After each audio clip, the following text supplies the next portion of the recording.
मागच्या भागात आपण पाहिलं की फुलासारखी खुललेली नुपूर आत आली. आज मंदिरात जाण्यासाठी तिने साडी नेसली होती. तिच्या चेहऱ्यावर एक वेगळीच चमक होती. अनुभवी महिलांना लगेच सगळं समजलं. प्रियाला आज ही नुपूर थोडी वेगळी वाटत होती. आत्तापर्यंत ती तिला ओळखत होती, पण आज तिच्यासमोर उभी असलेली नुपूर पूर्णपणे वेगळी भासत होती. नुपूरला जाणवलं की सगळे तिच्याकडे लक्ष देऊन पाहत आहेत. त्यामुळे ती थोडीशी लाजली. तिने देवासमोर हात जोडून नमस्कार केला आणि कॉफी बनवण्यासाठी पुढे गेली. प्रियाने सांगितलं की ती समीरसाठीही कॉफी बनवते. नुपूर शांतपणे उभी राहिली, हलकसं लाजत त्यांच्याकडे पाहत होती. ती तिथे बसून भाजी नीट करू लागली, पण घाबरटपणामुळे भाजीच्या पानांऐवजी स्वतःच्या बोटांनाच तोडू लागली. तिच्या वागण्यातला हलका बदल पाहून प्रियाने सासूकडे पाहिलं, पण त्या नेहमीसारख्याच शांत होत्या. जणू काहीच कळलं नाही. प्रियाला वाटलं कदाचित मीच जास्त विचार करते आणि ती पुन्हा आपल्या कामात गुंतली. कॉफी तयार झाल्यावर तिने नुपूरला दिली. नुपूरने हलकसं हसत कॉफी घेतली आणि आपल्या खोलीत गेली. प्रियाही आपल्या नवऱ्यासाठी कॉफी घेऊन तिथून निघाली. नुपूर खोलीत आली, कॉफी टेबलवर ठेवली आणि आपल्या नवऱ्याच्या खांद्याला हलवत म्हणाली, शिव उठा.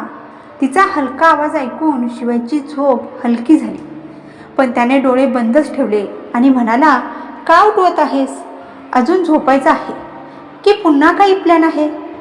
तो हसतच बोलत होता, पण नुपूरने त्याला हलकसं दूर ढकललं आणि म्हणाली, मी त्यासाठी नाही उठवलं. मी आंघोळ करून तयार झाले आहे. तुम्हीही लवकर तयार व्हा. शिवायने डोळे उघडले आणि क्षणभर तिच्याकडे पाहतच राहिला. आकाशी रंगाची साडी, समोरच्या केसांचा छोटा क्लिप आणि बाकी केस मोकळे. ती खूप सुंदर दिसत होती. त्याच्या नजरेतली ती भावना नुपूरला जाणवली. तिने पटकन स्वतःला सावरलं आणि थोडं दूर झाली. असं बघणं बरोबर नाही, ती हलक्या हसत म्हणाली. आपल्याला मंदिरात जायचं आहे. तिच्या आवाजात आता थोडा आदेश होता. शिवायने तिचं ऐकलं आणि थोडा नाराज चेहऱ्याने बाथरूममध्ये गेला. नुपूर हसत बेड नीट करू लागली आणि त्याच्यासाठी शर्ट काढून ठेवला. अचानक आतून आवाज आला, नूर, टॉवेल विसरलो. नुपूर हसली. तिने टॉवेल घेतला आणि दरवाजाजवळ जाऊन म्हणाली, घ्या. पण दरवाजा उघडताच शिवायने तिला आत खेचलं. ती दचकली. तो समोर उभा होता. तिचं हृदय जोरात धडधडायला लागलं. शिव, ती हळूच म्हणाली. त्याने तिच्याकडे पाहिलं आणि क्षणभर दोघांमध्ये शांतता पसरली. आपल्याला मंदिरात जायचं आहे, नुपूरने हलक्या आवाजात सांगितलं. थोड्या वेळाने ते दोघे बाहेर आले. शिवायने तिला जवळ बसवलं आणि तिचे ओले केस हलक्या हाताने पुसू लागला. त्या क्षणी नुपूरच्या मनात एक वेगळीच भावना उमटली. त्याच्या स्पर्शात केवळ आकर्षण नव्हतं, तर एक काळजी, एक आपुलकी होती आणि ती त्या प्रेमात हरवून गेली. तिला तिच्या वडिलांकडून कधीच मिळालं नव्हतं ते स्नेह आता तिला शिवायकडून मिळत होतं. आणि ते स्नेह इतकं भरभरून होतं की कधी संपणारच नाही असं वाटत होतं. नुपूर स्वतःवरच हसू लागली. ते पाहून शिवायने तिच्या कपाळावर हलकंसं किस केलं. काय झालं? असं का बघतेस? कुठे तुझा मूड बदलू नये माझी जान? त्याने खट्याळपणे डोळा मारत विचारलं. अरे बापरे, आता मला सोडा. आधीच उशीर झाला आहे. आपल्याला मंदिरात जायचं आहे. अजून काही केलं तर तुमचं काही खरं नाही. नुपूरने इशारा दिला. असं काय? आता माझी इज्जत कमी होते का? त्याने खोटा राग दाखवत विचारलं. असं काही नाही, नुपूर हसत म्हणाली आणि मंदिरासाठी तयार झाली. दोघं खाली आले तेव्हा लिव्हिंग रूममध्ये स्वरा सोडून बाकी सगळे होते. नुपूरला थोडी लाज वाटत होती, त्यामुळे ती हळूच शिवायच्या मागे लपून चालत होती. प्रियाने संशयाने तिच्याकडे पाहिलं. नुपूर, अजून मंदिरात गेली नाहीस? आधीच गेली होतीस ना? मग आता पुन्हा साडी बदललीस का?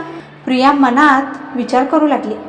तेवढ्यात तिने पाहिलं की नुपूर लाजून शिवायच्या मागे लपते आणि तिला सगळं कळून चुकलं. तिच्या चेहऱ्यावर हलकसं स्मित उमटलं. बाळा, मंदिरासाठी निघताय का? आईने विचारलं. हो आई, ठीक आहे, जपून जा. आणि हो शिवाय, आज ऑफिसला जाऊ नकोस. आज तुझे पप्पा आणि समीर ऑफिस बघतील. तू नुपूरसोबत बाहेर जा. थोडा वेळ एकमेकांसोबत घालवा. दोघांनी एकमेकांकडे पाहिलं, हलकंसं हसले आणि घराबाहेर पडले. तुम्ही दादाला ऑफिसला येऊ नका असं का सांगितलं? का तू ऑफिस सांभाळू शकत नाहीस का? तसं नाही, पण आता ते दोघं एकत्र आहेत. आजी हसत म्हणाल्या. काय रे दादा, आधी वेगळे होते का? आता एकत्र आले म्हणून असं बोलतोयस? समीरने प्रश्न विचारताच आजीने त्याच्या डोक्यावर हलकीशी चापट मारली. कधी कधी मोठ्या मुलासारखं वागतोस आणि कधी अगदी लहान मुलासारख्या गोष्टी करतोस. बिचारी प्रिया, असं म्हणत आजी आत निघून गेल्या. प्रियाने समीरला सगळी गोष्ट समजावून सांगितली आणि बदल्यात त्याला एक गोडसा किस बक्षीस म्हणून दिला. मंदिरात पोहोचल्यानंतर शिवायचा हात धरून नुपूर कारमधून खाली उतरली आणि मंदिरात गेली. ती आधीही अनेकदा शिवायसोबत बाहेर गेली होती. या मंदिरातही त्याच्यासोबत कित्येक वेळा आली होती. पण आज काहीतरी वेगळं होतं. आत्तापर्यंत ते फक्त एकमेकांवर प्रेम करत होते, पण आज त्यांच्या नात्यात एक नवीन आनंद होता. एक वेगळाच भाव की ते एकमेकांसाठीच बनले आहेत. तिच्या मनात एक हक्काची भावना जागी झाली होती. हलकंसं हसत नुपूरने शिवायचा हात घट्ट धरून ठेवला होता. मंदिराच्या दारात उभी राहून ती आजूबाजूला पाहू लागली. तिच्या नजरेचा मागोवा घेत शिवायने विचारलं, काय झालं? काही नाही, नुपूर हळूच म्हणाली. मी विचार करत होते, सिनेमांमध्ये आणि सिरियल्समध्ये जे दाखवतात ते खरंच आयुष्यातही होतं का? शिवाय हसला. हो, पण ते सगळं एंटरटेनमेंटसाठी बनवलं जातं. सगळंच खरं असतं असं नाही, पण काही गोष्टी खऱ्या आयुष्यापासून प्रेरित असतात. पण अचानक हा प्रश्न का? नुपूर थोडीशी हसली. कारण सिनेमांमध्ये जेव्हा हिरो हिरोईन मंदिरात जातात, ती वाक्य पूर्ण करणार इतक्या तिच्या डोळ्यात एक वेगळीच चमक दिसत होती. त्यानंतर दोघे एका ठिकाणी गेले. हीच ती जागा होती जिथे लग्नानंतर पहिल्यांदाच शिवाय तिला खास डिनरसाठी घेऊन आला होता. तोच काचांनी बनलेला सुंदर रूम, ज्याच्या सौंदर्याने ती आधीच भारावून गेली होती. आज पुन्हा त्या ठिकाणी उभी राहून तिच्या डोळ्यात चमक आली. आठवणी जशाच्या तशा जिवंत झाल्या. शिव, आपण इथे का आलोय? तिने हलक्या आवाजात विचारलं. शिवाय काहीच बोलला नाही, फक्त तिचा हात घट्ट पकडून तिला आत घेऊन गेला. ती थोडी गोंधळली होती, पण तिच्या ओठांवर हलकीशी स्मित रेषा होती. कारण तिला कळलं होतं काहीतरी खास आहे. जसं ते आत गेले तिचे डोळे विस्फारले गेले. संपूर्ण रूम आधीसारखाच सुंदर सजवलेला होता. लाईट्स, सजावट आणि त्या शांत वातावरणात फक्त त्यांचं प्रेम जाणवत होतं. शिव, ती पुन्हा त्याच्याकडे वळली. यावेळी तो तिच्या अगदीच जवळ आला. तिच्या डोळ्यात बघत हलक्या आवाजात म्हणाला, आईस्क्रीम नाही दिली म्हणून रागावलीस ना? म्हणून विचार केला आजची रात्र आणखी स्पेशल करतो. ती काही बोलू शकली नाही, फक्त त्याच्याकडे बघत राहिली. तिच्या डोळ्यातला तो आनंद, तो निरागसपणा शिवायला पूर्णपणे हरवून टाकत होता. त्याने हळूच तिचा चेहरा आपल्या हातात घेतला आणि तिच्या कपाळावर हलकं चुंबन दिलं. माझी हट्टी बायको, तो हसत म्हणाला. ती लाजली आणि त्याच्या छातीवर डोकं टेकवलं. त्या शांत रात्रीत त्या दोघांचं प्रेम आणखी गहिरं होत होतं. आज ती आपल्या नवऱ्याच्या देखण्या रूपावर मोहित झाली होती. खोलीभर चारही बाजूंनी मेणबत्त्या पेटलेल्या होत्या, त्यामुळे वातावरण खूपच रोमॅन्टिक झालं होतं. शिवायचं प्रेम व्यक्त करण्याचं वेगळंच तंत्र होतं. तो काहीच बोलत नव्हता, फक्त बसून तिला पाहत होता. त्याच्या नजरा जणू नुपूरला पिऊन टाकत होत्या. त्या तीव्र नजरा सहन न होऊन नुपूर लाजली आणि मान खाली घातली. असं लाजत बसलीस तर कसं चालेल? जेवणार नाहीस का? शिवाय हलक्या स्मिताने म्हणाला. त्याच्या आवाजात काहीतरी वेगळंच होतं. नुपूरचा चेहरा अजूनच लाल झाला. ती हळूच जाऊन खुर्चीवर बसली. शिवायही तिच्या शेजारी बसला. त्याने आधी तिच्या ताटात जेवण वाढलं, मग स्वतःसाठी घेतलं. पण नुपूरसाठी हे सगळं सोपं नव्हतं. शिवायच्या नजरा तिच्यावर खिळल्या होत्या. तिला नीट जेवायलाही जमत नव्हतं. ती जरा जरी घाबरली की तो तिच्याकडे एकटक पाहू लागायचा. तिची ही गोंडस अडचण पाहून तो हलकसा हसला. जेवण झाल्यावर शिवाय अचानक उठून बाहेर गेला. नुपूर हळूहळू जेवण संपवून त्याची वाट पाहू लागली. काही मिनिटांनी शिवाय ट्रे घेऊन परत आला. नुपूरने प्रश्नार्थक नजरेने पाहिलं. तो तिच्याजवळ येत हसून म्हणाला, मॅडमसाठी एक स्पेशल ट्रीट. नुपूर थोडी घाबरली. हे का आहे? पहिला बघ. तिने ट्रे उघडली आणि आज चॉकलेट फ्लेवरचं फालुदा पाहून तिच्या चेहऱ्यावर आनंद उमटला. हे फक्त माझ्यासाठी? हो, तू थोडी उदास वाटत होतीस म्हणून मी स्वतः बनवलं. नुपूर खूप खुश झाली. तिने त्याचा हात पकडून त्याला जवळ बसवलं. शिव, बसा ना. ती हळूहळू फालुदा खायला लागली. प्रत्येक घासासोबत तिचा आनंद वाढत होता. शिवाय फक्त तिला पाहत बसला होता. ती शेवटचा घास खाताच तो खट्याळपणे म्हणाला, आता राग गेला का?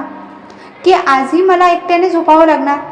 नुपूर हसत म्हणाली, मी तर फक्त मजाक करत होते. मीही तुझ्याशिवाय झोपू शकत नाही. दोघं मग घरी निघाले.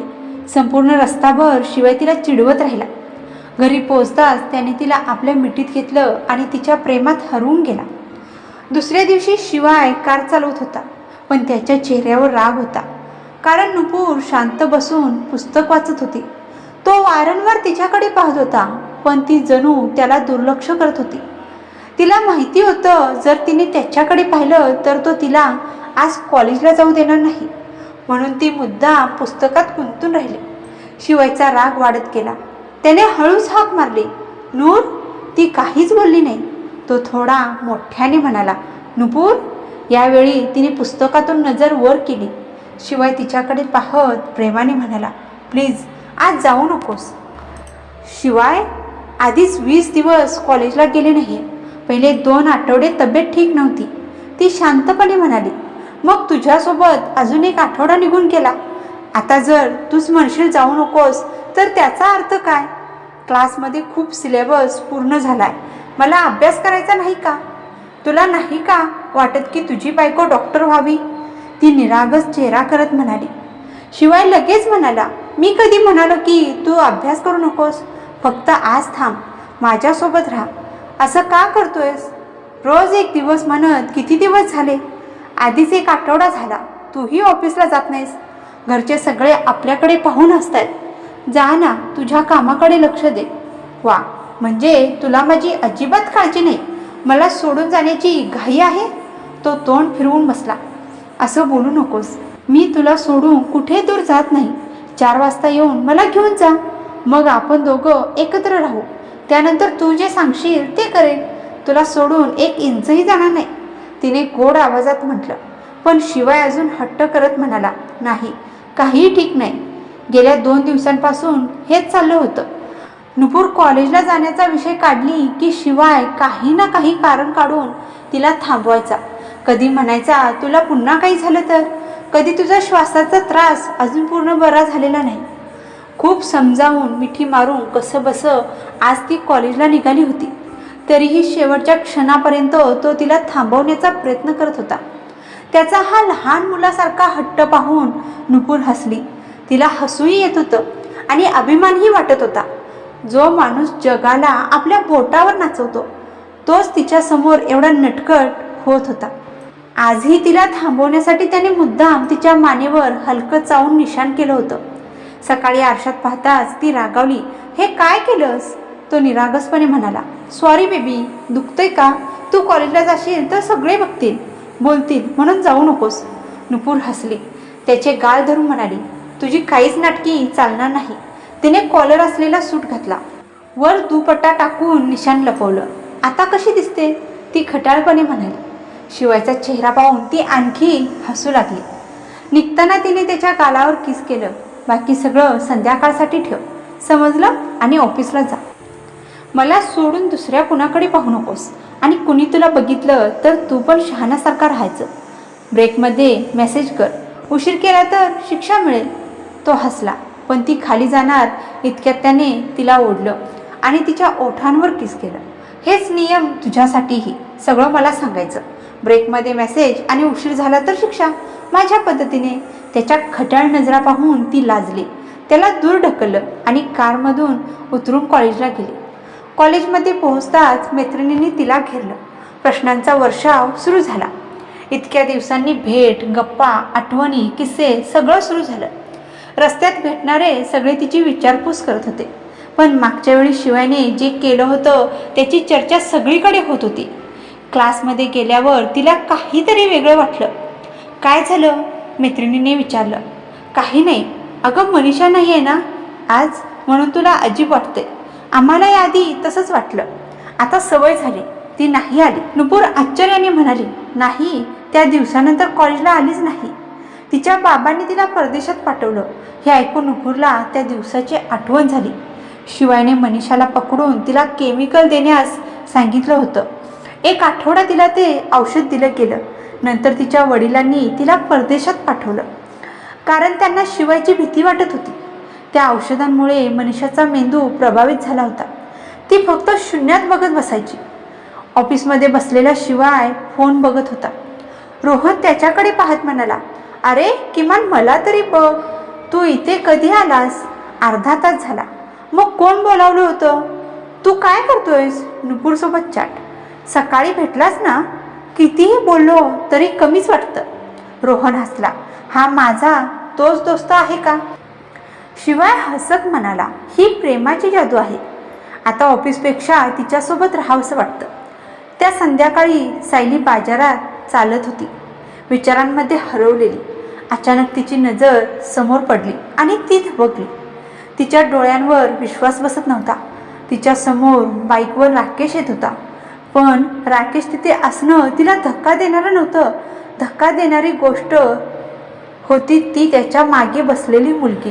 राकेशच्या त्या रुबाबदार चालीनंतर एक मुलगी आरामात पाय दुमडून बसली होती. ती त्याच्या कानात काहीतरी बोलत होती आणि राकेश हसत तिला उत्तर देत होता. आजूबाजूच्या लोकांच्याही नजरा त्यांच्यावर होत्या, जणू ते काही खास जोडपं असावं. पण सायलीच्या मनात मात्र वादळ उठलं होतं. तिच्या डोळ्यात पाणी तरळायला लागलं, पण तिने ते तिथेच थांबवलं. तिची अशी कधीच इच्छा नव्हती की राकेशला अशा अवस्थेत पाहावं. ती पटकन एका दुकानात जाऊन लपली, पण तिची नजर अजूनही राकेशवरच होती. राकेश जाताना दिसला आणि तिच्या डोळ्यातून अश्रू ओघळले. हा राग होता का, की तो दुसऱ्या कोणाला घेऊन फिरत होता म्हणून दुःख होतं, की त्याने इतक्या लवकर तिला विसरलं, की तिचं प्रेम इतकं कमकुवत होतं, की ती असहाय्यता होती, की ती काहीच करू शकत नव्हती. अशा अनेक भावना त्या अश्रूंमध्ये मिसळल्या होत्या. पण ज्याने तिला पाहायला हवं होतं, तिला सावरायला हवं होतं, तो मात्र तिच्याकडे न पाहताच पुढे निघून गेला.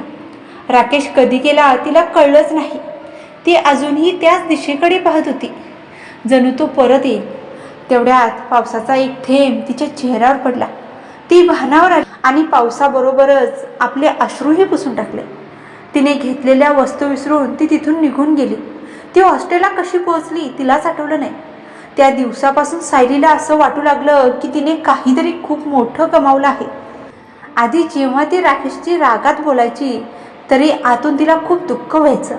ती नेहमी घाबरलेली असायची की कुठे तिची मैत्रीण काही विचारेल. ती जबरदस्ती हसण्याचा प्रयत्न करत होती, पण त्या घटनेनंतर ती पूर्णपणे हसणंच विसरली. पार्थाने तिच्यातला हा बदल ओळखला. त्याने विचारलं तेव्हा सायलीने टाळलं. सायलीला भीती होती की आता नुपूर काही विचारेल, पण नुपूरने काहीच विचारलं नाही. पार्थ, जय आणि कोमल सगळ्यांनी प्रश्न विचारले, पण नुपूर शांत राहिली. यामुळे सायली आणखी अस्वस्थ झाली. आधी तिला भीती होती की नुपूर काही विचारेल. आता ती विचार करू लागली की नुपूर काहीच का विचारत नाही, काय तीही माझ्यापासून दूर जात आहे. तिच्या मनात अनेक विचार येऊ लागले आणि तिला भीती वाटू लागली. ब्रेकमध्ये सगळे एकत्र बसून खात होते. पार्थ म्हणाला, आता आपला ग्रुप आधीसारखा राहिलाच नाही, सगळे वेगळे झाल्यासारखे वाटतं. सायली नेहमी उदास असते. आणि नुपूर, तू एकदाही काही विचारलं नाही? जयनेही विचारलं, तुम्ही दोघी काही लपवत तर नाही ना? कोमल म्हणाली, कदाचित काहीतरी आहे जे फक्त तुम्हा दोघींनाच माहिती आहे. पार्थ म्हणाला, ठीक आहे, पण कमीत कमी तिची समस्या तरी सोडव. असं बघवत नाही.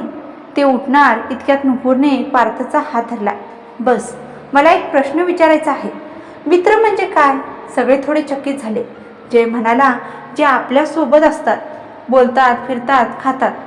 नुपूर म्हणाली, म्हणजे मैत्री फक्त एवढीच असते?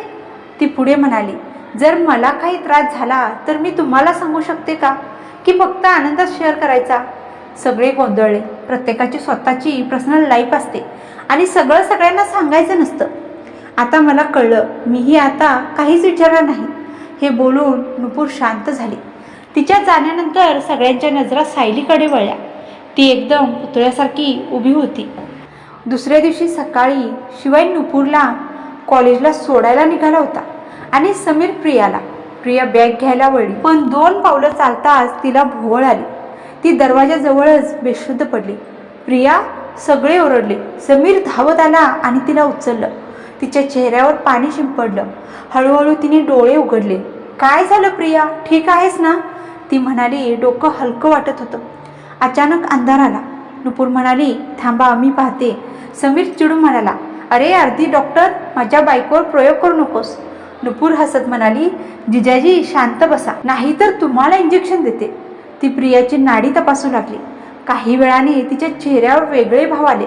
तिने प्रियाच्या कानात काहीतरी हळूच सांगितलं. समीर म्हणाला, अरे काय सांगतेस कानात? नुपूर म्हणाली, 2 मिनिटं गप्प बसू शकत नाही का तुम्ही? प्रियाला नक्की काय झाले हे आपण बघणार आहोत पुढच्या भागात. आजचा भाग तुम्हाला कसा वाटला हे कमेंट करून सांगायला विसरू नका. आणि चॅनलवर जर नवीन असाल तर सबस्क्राईब सुद्धा करा. भेटूया पुढच्या भागात. तोपर्यंत धन्यवाद.